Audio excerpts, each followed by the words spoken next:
నేను పోయినసారి చెప్పినట్టుగా ఒక మన సీజ్ ది షిప్ సందర్భంలో చెప్పా కదా, పెళ్ళి చెల్లికి జరగాలి మళ్ళీ మళ్ళీ అని. మళ్ళీ డయాఫ్రమ్ వాళ్ళు మళ్ళీ ఇంకో డయాఫ్రమ్ వాళ్ళు మా వాళ్ళు వేశారా? మీ వల్ల, మీ అసమర్థత వల్ల, మీ అవగాహన రాహిత్యం వల్ల, మీ అవినీతి వల్ల మళ్ళా రెండవ డయాఫ్రమ్ వాళ్ళు వేయాల్సిన పరిస్థితి వస్తుంది. వాళ్ళ ఎంత డయాఫ్రమ్ వాళ్ళు అది? మళ్ళీ 900 కోట్ల రూపాయలు డయాఫ్రమ్ వాళ్ళు మళ్ళీ ఖర్చు పెట్టాల్సినటువంటి పరిస్థితి అక్కడ ఏర్పడతా ఉంది. దీనికి కారణం ఎవరు? నారా చంద్రబాబు నాయుడు గారు కాదా? మళ్ళీ చెప్తున్నా, డయాఫ్రమ్ వాళ్ళు వేసే ముందు కాఫర్ డ్యాములు 2 కంప్లీట్ చేసిన తర్వాత మాత్రమే, నదిని డైవర్ట్ చేసిన తర్వాత మాత్రమే వెయ్యాలి. వేశారు. మేము వచ్చామంట, కొట్టుకుపోయిందంట. మొన్న ఆ కెనడా నుంచి, అమెరికా నుంచి వచ్చిన 4 నిపుణులు చెప్పారు, అసలు తెలుగుదేశం పార్టీ అధికారంలో ఉన్నప్పుడు వరదలోనే ప్రారంభమైంది దెబ్బతింటామని. డయాఫ్రమ్ వాల్ దెబ్బతింటాం ఆ రోజునే ప్రారంభమైంది, మేము వచ్చిన తర్వాత కాదు అని వాళ్ళు చాలా స్పష్టంగా చెప్పారు. ఒకసారి చదువుకోమని మనం చేస్తున్నా. ఈ విధంగా అన్ని పచ్చి అబద్ధాలు ఆడేటటువంటి ప్రయత్నం ఇవాళ చంద్రబాబు నాయుడు గారు చెప్పడం చాలా దురదృష్టం. ఇక్కడ ఒక మాట అన్నాడు, ఒక అసమర్థత, అవగాహన రాహిత్యం, అవినీతి, కుట్ర ఇవన్నీ కలిసి పోలవరాన్ని ఎంత నాశనం చేశాయో అంత నాశనం చేశారు. మేమంట ఒక అసమర్థత అంట, ఒక అవగాహన రాహిత్యం అంట. ఇది జగన్మోహన్ రెడ్డి గారి అంట, వైఎస్ఆర్ కాంగ్రెస్ పార్టీ ప్రభుత్వాన్ని అంట. నేను చెప్తున్నా, మీరు అసమర్థులు, మీకు అవగాహన రాహిత్యం, అవగాహన సరిగా లేదు. వెళ్ళడం రావడం, సోమవారం వెళ్ళడం రావడం, బిల్లులు చేసుకోవడం, డబ్బులుగా చేయటం.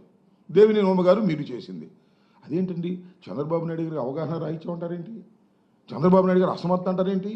ఆయన 40 సంవత్సరాలు సీనియరు, పైగా ఇప్పటికి 3వ సారి 4వ సారి ముఖ్యమంత్రి అంటారా అని అనుకుంటారు మీరు. నేను చెప్తున్నా, అసమర్థత కాకపోతే, అవగాహన రాహిత్యం కాకపోతే నదిని డైవర్ట్ చేయకోకుండా ఎవరైనా ఏ దేశంలో అయినా వేస్తారండి డయాఫ్రమ్ వాళ్ళు. మన దేశంలో కాబట్టి సరిపోయింది, కానీ ఇలాగే ఇంకొక దేశంలో ఎక్కడ జరిగితే ఈ నష్టానికి ప్రాసిక్యూట్ చేస్తారు, ఉరి కూడా వేస్తారని మనం చేస్తున్నాం. ఇంత దుర్మార్గంగా చేసి ఇవాళ జగన్మోహన్ రెడ్డి గారి మీద అధికారంలో లేవు కాబట్టి, మాకు పత్రికల్లో రాసే పత్రికలు తక్కువ ఉన్నాయి కాబట్టి, మీకు మీడియా బలం ఎక్కువ ఉంది కాబట్టి అబద్ధాలుగా పుంకాలుగా చెప్పి జనాన్ని నమ్మించాలనేటువంటి ప్రయత్నం చేయటం చాలా దురదృష్టకరమని కూడా ఈ సందర్భంగా నేను మనవి చేస్తున్నా. అవినీతి అంట, ఎవరు అవినీతి? కుట్ర అంట, ఎవరు కుట్ర? అవినీతి మీరు, నేను అనలేదుగా. ఎవరన్నారు? మోడీ గారు అన్నారు. ఏటీఎం, ఏది ఏటీఎం?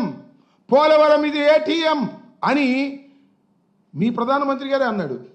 ఫండ్ ఇచ్చా ఆయన అన్నాడు. అవినీతి ఎవరిదండి? మాదే మీదా? మీరు పూర్తిగా అవినీతి చేశారు, పూర్తిగా అన్యాయం చేశారు, అవగాహన రాహిత్యం చేశారు. సందు దొరికింది కదా అని చెప్పేసి జగన్మోహన్ రెడ్డి గారి మీద, వైఎస్ఆర్ కాంగ్రెస్ పార్టీ మీద బురద తల్లేటటువంటి కార్యక్రమాలు మీరు చేస్తున్నారు. ఇది తగదని కూడా ఈ సందర్భంగా నేను చెప్పదలుచుకున్నా. కేంద్ర ప్రభుత్వం ఫేజ్ 1 కింద 12,157 కోట్లు శాంక్షన్ చేసిందని చెప్తున్నారు. నిజం. దానికి కారణం వైఎస్ఆర్ కాంగ్రెస్ పార్టీ. గర్వంగా చెప్తున్నా, మేము కింద నుంచి ఫైల్ నడిపి జస్ట్ బిఫోర్ ఎన్నికలకు ముందు క్యాబినెట్లో పెట్టాల్సింది. అప్పటికి ఏలియన్స్ కుదిరింది వీళ్ళకి, వెళ్ళి లబోదిబో మీరు క్యాబినెట్లో పెట్టమాకండి, ఇప్పుడు దీన్ని శాంక్షన్ చేయమాకండి, శాంక్షన్ చేస్తే జగన్మోహన్ రెడ్డి గారికి మంచి పేరు వస్తుందేమో, ఓట్లు పెరుగుతాయేమో అని అడ్డం పడ్డారు, ఆపారు. సరే అడ్డం పడ్డారు, ఆపారు. మొన్న శాంక్షన్ చేసుకున్నారు. శాంక్షన్ చేసుకుంటే 12,157 కోట్లు ఫస్ట్ ఫేజ్కి 41.15కి శాంక్షన్ చేశారు. That is the first phase. రెండో ఫేజ్ సంగతి దేవుడు ఎరుగు, దాని సంగతి మళ్ళీ చెప్తా. 2,300 కోట్ల రూపాయలు ఆల్రెడీ రిలీజ్ అయింది. దీన్ని ఈ 12,157 కోట్లలో 2,300 కోట్ల రూపాయలు రిలీజ్ అయితే ఏం చేశారని అడుగుతున్నారు చంద్రబాబు నాయుడు గారిని. మొత్తం డైవర్ట్ చేసుకున్నారు, స్టేట్ గవర్నమెంట్కి వాడుకున్నారు. ఎందుకు చెప్తున్నానంటే, మమ్మల్ని అన్నారు. నిమ్మల రామానాయుడు గారు గుర్తుందో లేదో మీకు? జగన్మోహన్ రెడ్డి గారు కేంద్ర ప్రభుత్వం ఇచ్చినటువంటి పోలవరం డబ్బుల్ని డైవర్ట్ చేసుకున్నారు అని అవగాహన రాహిత్యంతో నిమ్మల రామానాయుడు గారు, ప్రస్తుత ఇరిగేషన్ మంత్రి గారు అన్నాడు. అసలు అవకాశం లేదట. నేను ఒకసారి చెప్పి మళ్ళీ చెబుతున్నా, ఎందుకు అవకాశం లేదంటే ఈ రకంగా 2,300 కోట్ల రూపాయల అడ్వాన్స్గా రిలీజ్ చేసిన సందర్భమే వైఎస్ఆర్ కాంగ్రెస్ పార్టీ ప్రభుత్వం లేదు. ఎప్పుడు రీఎంబర్స్మెంట్ ఇచ్చారు. రాష్ట్ర ప్రభుత్వం 2,000 కోట్లు ఖర్చు పెడితే ఈ 2,000 కోట్లు ఖర్చు పెట్టాం బాబు, ఇగో బిల్లులు ఇవి అని మేము అప్లోడ్ చేసి వాళ్ళకి ఇస్తే వాళ్ళు డిఫరెంట్ స్టేజెస్లో పరిశీలన చేసి వాళ్ళు డబ్బులు రిలీజ్ చేస్తారు. రిలీజ్ చేస్తే అవి రాష్ట్ర ప్రభుత్వం వాడకూడదు. రాష్ట్ర ప్రభుత్వం పెట్టుబడి పెట్టింది కాబట్టి దీనికి ఇంతవరకు సమాధానం చెప్పలా. ఎవరు? నిమ్మల రామానాయుడు గారు చాలా సందర్భాల్లో మైక్ ముందుకు వచ్చాడు, మీడియా ముందుకు వచ్చాడు, మమ్మల్ని అనేక రకాలుగా మాట్లాడాడు. ఇంతవరకు రాష్ట్ర ప్రభుత్వం ఖర్చు పెట్టిన డబ్బులు వస్తే అవి మేము ఖర్చు పెట్టుకుంటే దాన్ని ఎట్లా అంటారయ్యా బాబు మీరు డైవర్షన్ అని? మేము వాడుకున్నామని ఎలా అంటారు డైవర్ట్ చేసామని? ఇవాళ మీరు డైవర్ట్ చేసుకున్నారు ఆ డబ్బులు, అది వేరే అంశం. దానికి ఖర్చు పెట్టాల్సింది డైవర్ట్ చేసుకుని స్లోగా పనులు చేసే కార్యక్రమం చేస్తున్నారు.